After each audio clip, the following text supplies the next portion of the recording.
அனைவருக்கும் வணக்கம். இன்னைக்கு ப்ரீ மார்க்கெட் அனாலிசிஸ்ல இந்த ஸ்ட்ரைக் சப்போர்ட் அண்ட் ரெசிஸ்டன்ஸ் எடுத்தா என்ன டைரக்ஷன் இருக்குதுங்களா, வீக்லி லெவல் மந்த்லி லெவல் எல்லாமே வீடியோ போட்டாச்சு. பொசிஷன்ஸ் அதெல்லாம் இன்வெஸ்ட்மெண்ட் கிடையாது, பொசிஷன்ஸ் எஜ்ஜிங்கோட பண்றது இன்ட்ராடே கிடையாது. ஓகேங்களா?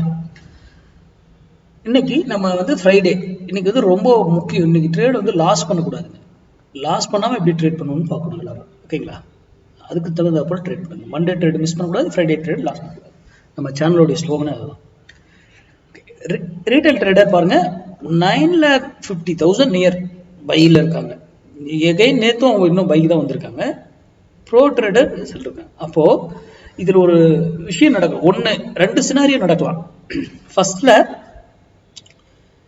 கேப் டவுன்ல இருந்து கீழே வந்ததுன்னா, கீழே வந்துட்டு அதுக்கப்புறம் திரும்பி மேலே போறதுக்கான வாய்ப்புகள் இருக்கும். மார்க்கெட் நான் சொல்றது என்னுடைய வியூ. ஓகேங்களா? கீழே வந்துட்டு அதுக்கப்புறம் மேலே போகலாம். ஒரு சினாரியோ இல்லையா, மேலே கேப் அப் ஓப்பன் ஆகி ஓப்பனுக்கு மேலே செஷன்னா மேலே போகலாம். ரெண்டுத்துல ஏதோ ஒன்று நடக்கிறதுக்கு வாய்ப்பு இருக்கு. இதெல்லாம் இவங்க கெஸ்ஸிங்கெல்லாம் இங்கே இடமே கிடையாது. நம்ம மேக்ஸ் லைவ்ல என்ன சொல்லுதோ அந்த பக்கம் தான் மார்க்கெட். ஓகேங்களா? மேக்ஸ் என்ன சொல்லுதோ அதுதான் மார்க்கெட். நாம எந்த news, patterns, price action, open எதுவுமே பார்க்கறது எதுவுமே கண்டுக்கிறது. நம்ம மேக்ஸ்க்கு தான். ஏன்னா மார்க்கெட்டுங்கிறது மேக்ஸ் சார்ந்து மட்டும்தான் இயங்கும். அதை சார்ந்து படிங்க. உங்க பகுதியில் உங்களுக்கு தெரிஞ்சவங்க யாராவது சொல்லி கொடுத்தா கற்றுக்கிட்டு ட்ரேட் பண்ணுங்க. அதே போல் இந்த Insta, YouTube, Facebook, Twitter, WhatsApp, டெலிகிராமில் யார் சொல்கிறதையும் நம்பாதீங்க. இன்க்ளூடிங் நான் சொல்கிறதையும் தான். நீங்கள் படித்த அறையில் சரியாக இருக்குன்னா பயன்படுத்திக்கோங்க. இல்லை உங்கள் டெக்னிக்கல் மேட்ச் ஆச்சுன்னா பயன்படுத்திக்கோங்க. இல்லையா தவிர்த்துருங்க. நாம் தினமும் கொடுக்கறது நீங்கள் சிந்திக்கணும் என்பதற்காக மட்டும்தான் நம்ம கொடுக்குறோம். வேற ஒன்றும் கிடையாது. சரி, இன்னைக்கு 23,900 புட்டு 158 rupees சப்போர்ட் எடுத்தா நிஃப்டி இறங்கும்.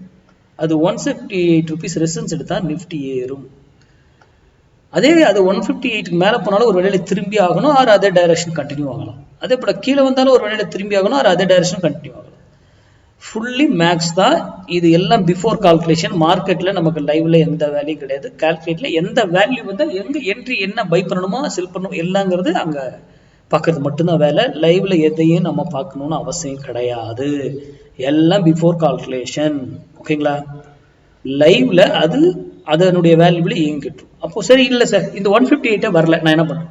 யூடியூப் பாக்குறவங்க வெயிட் பண்ணுங்க, வரலன்னா இக்னோர் பண்ணிடு. அந்த டைரக்ஷன் அது இது வரைக்கும் அதுக்குதான் இருக்கும். அது ஸ்டூடெண்ட்டுக்கு தெரியும் அது எங்க போனா எந்த ஸ்ட்ரைக் எடுக்கணும், யாரை எந்த வேலையில வாங்கணும். அது இங்க வந்தாலும் இந்த ஸ்ட்ரைக் எங்க வந்தா வேலையில வேற வேலையில வாங்கணுமா, இல்ல மேல போனாலும் வேற எல்லாத்துக்கும் வேல்யூ இருக்கும். யூடியூப் ஆகிறவங்க இது ஒரு டைரக்ஷன் மட்டும்தான். இதை வச்சு ட்ரேட் பண்றது அதெல்லாம் அட்வைசபிள் கிடையாது. சிந்திக்கணும் என்பதற்காக தான். மார்க்கெட்ல இப்படி எல்லாம் இருக்கா அப்படின்னு சிந்திங்க, அதை சார்ந்து படிங்க. அதுக்காக தான் இதை நம்ம கொடுக்கணும். போஸ்ட் மார்க்கெட் ரிப்போர்ட்டில் சந்திப்போம். நன்றி, வணக்கம். வாழ்க வளமுடன்.